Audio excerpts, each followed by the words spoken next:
this is Paula Woolsey, and she's the National Sales Manager for Arizona Stronghold. And those of you that went and toured Page Springs, she was the one that gave you the tour of Page Springs. My name is Paula Woolsey. Yes, my daughter Erin Woolsey was I am a member of the Society of Wine Educators. I'm a certified wine specialist.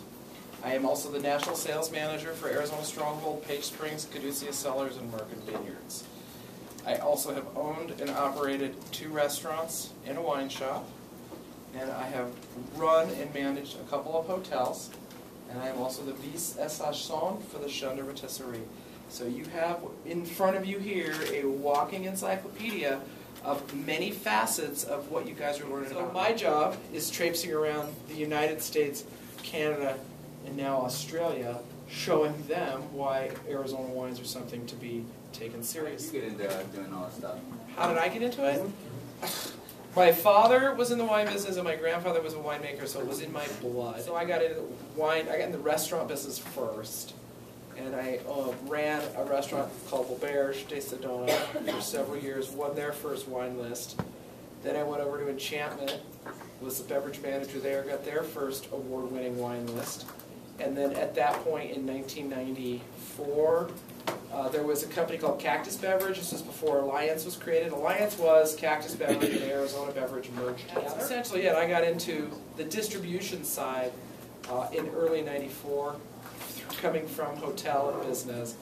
And then in 2000, and then I went through several different distributors based on them merging and selling. I worked for Jess Jackson. From Kendall Jackson. From Kendall Jackson. I worked for Alliance. I worked for Boutique. I worked for Valley of the Sun. At the same time, owning a restaurant, and very successful restaurant called the Asylum in Jerome. And then opened up another restaurant. All this time working for distribution. Met Maynard about 8 years ago because of the Asylum. He lives in Jerome, and it was the only good place to eat. And if you're a rock star, you could afford eating there every day, right? And met Eric before Maynard when he was still in college. So it was really interesting how I met each of them independently and then brought them together, and then they went off to do their thing.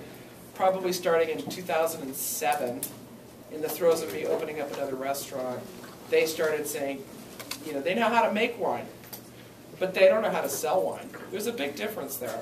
And most winemakers don't want to be bothered with, you know, the minutia of actually getting their wine in Australia. In 2004, quality started really coming up.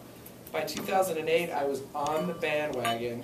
We were starting to talk about the college, and we were seeing this huge shift in the business. Come check it out. I mean, I know it doesn't sound like a hot night on the town when you have this, but think about coming down and checking it out if you're into learning more about wine. It's fun.